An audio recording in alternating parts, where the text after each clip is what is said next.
Good morning everybody and welcome back to another video where today I have something very different for you.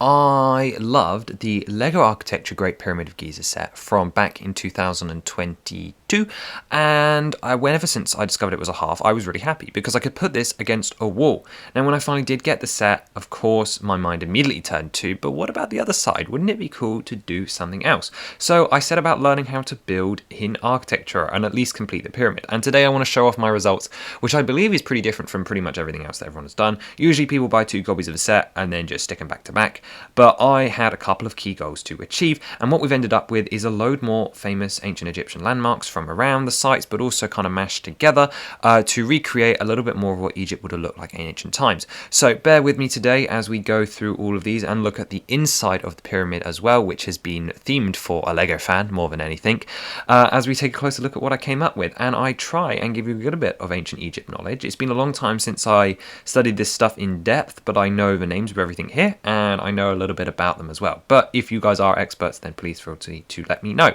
So of course the main goal here was to complete the pyramid, with the goal not being to modify the interior just to have like a mirrored version of the traps, not the traps, the layout on the inside, because the layout's really cool. I'm really glad it's there on the front, but on the back I wanted it to be more of like a minifigure stylized diorama of what Pharaoh's tomb could look like. On the outside I was trying to keep the scale the same. I wanted to make sure I had room for the second name plate on the back, specifically in another language, as well as include a couple more details here. So we're going to start with the outside, and looking up close you can see there's called the 3 major sections. We'll start over on the bottom right hand corner. We've got the dunes coming up alongside of the pyramid, and then this opens us into our area of mastabas. This is a style of proto-pyramid in a sense from the early pharaoh times, but also used for less important people. So instead of a king, maybe a high priest or the architect or something like that. Sometimes these people got pyramids themselves, such as the Queen's Pyramid, which is actually on the original version of this model around the front. But I wanted to represent this different style of burial here, and here we have them in dark grey. I'm sure they would have been painted, but these ones not so much. They're built nice and simply using some slopes and a tile on top. No entrances into these. There are 3 of them, and there's a couple of trees around them still. Off in the very right hand corner we actually have a quarry. This is pretty unrealistic and pretty small, but it is just supposed to be a little bit of variety. You can see here we've kind of got a sand pit going on, and we've got a stack full of the materials that they would have been using for the outside of the pyramid. Obviously I'm assuming it's quartz or something like that, using the ingot pieces on a little sled. There's also a ramp where some is being transported out, a crane using a bar piece, which is a build taken from the under construction pyramid phase of the original set to mimic that, and then of course you've got a pile around on the desert. But apart from that, the right side is pretty plain. Moving into the middle though, you can see another new detail, and that is this weird dune here. Now unfortunately I did this model, or at least started this model, I did the outside a long time ago, pretty much just after I got the set in the year of its release, and I don't quite remember what this dune is for. I know that it must serve a purpose because it has an entrance into it, so there is a chance that this is a burial mound or a grave robbing site or a builder's entrance into the pyramid, or even just a separate tomb or something. Or it could be Aladdin's Cave of Wonders. I doubt it. I don't think I would have gone that far because that's completely the wrong culture. Wouldn't have happened. But there is an entrance into this dune, meaning it is of some importance as well. But it is just a big sand dune. It kind of looks a little awkward and takes up some space, so I may remove it from when I build this in real life. But I quite like it actually. I think it looks cool. It definitely has to be something because I left this little black plate there. More interestingly, in the middle though, we have the boat pit. This was where they would have buried the king's or someone important's boat. It's a bit of a weird position here because it's almost looks as if it's been excavated in modern times at this point, because, well, you can see into it and it's all layered up where we've got dark stones at the bottom, then wetter sand, and then the sand at the top, and it's sort of been done in the shape where you would put a boat in. So either they dug this ready to put the boat in, or we've got some timeline continuities here. Either way, I actually really like the colour that this brings to the model because it's a bit different, it's quite deep, makes for a change, and I think that's really interesting as far as build goes. And obviously it's another important location that was actually found near the pyramids as well. A couple more trees here before we move over to the big one, the one that had to be included on the left, which is the Sphinx.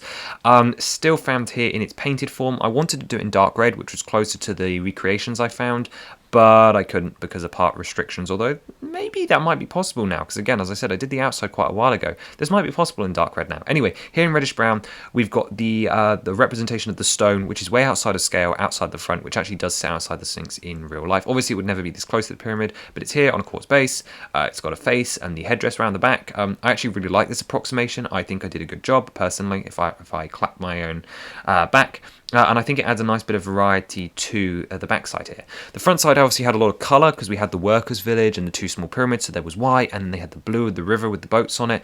Round here at the back, I wanted it to be more sandy, more desert-like, but still have some nice and grand imposition, and I actually really do like the skyline that this makes with the pyramid.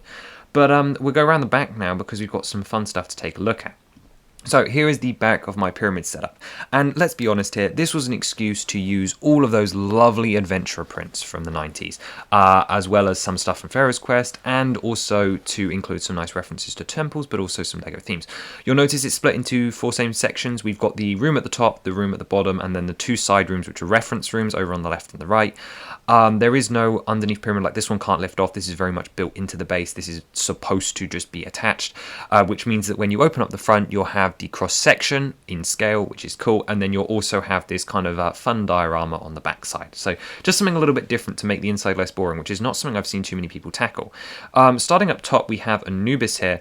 There isn't too much of a reason for having him here. It's mostly because I really like the minifigure. I bought him specifically for the set, and of course he was a god of death, so he would have been part of Judgment or in the afterlife. So you could just see it as a large statue, but mostly it's just a cool place to display the minifigure. I do actually want to give him a heart and a feather, or the scale build in one hand, as while he isn't the judger, he is involved heavily with that process, so it would be really cool to have those accessories to represent a little bit more of the mythology here as well. Up top, you'll notice a cheeky little Easter egg, and unfortunately the back here is definitely not quite 100% accurate, as we have the Indiana Jones R2-D2 and C-3PO print embedded on a 2x2 tile. This is not a sticker over multiple parts. There is some snot techniques to make this completely flush, but I just really like the print. I think it's cool, but so you can put that there. Moving down to the bottom though, we've got some side rooms. Let's get the references out the way. On the very left we have another bit of strange one. We have a Stargate. For those of you who know, the ancient Egyptian references were heavy in Stargate, so here we can see it's been dug up from Egypt, and yeah, not the best show in the world, but still a fun, cheeky little nod in there. And then over on the right we have Johnny Thunder, just a Johnny Thunder minifigure, looking for a way into this tomb, of course referencing the first wave of adventurers, which is very near and dear to so many people's hearts. The middle room is surprisingly more accurate if we take a look here.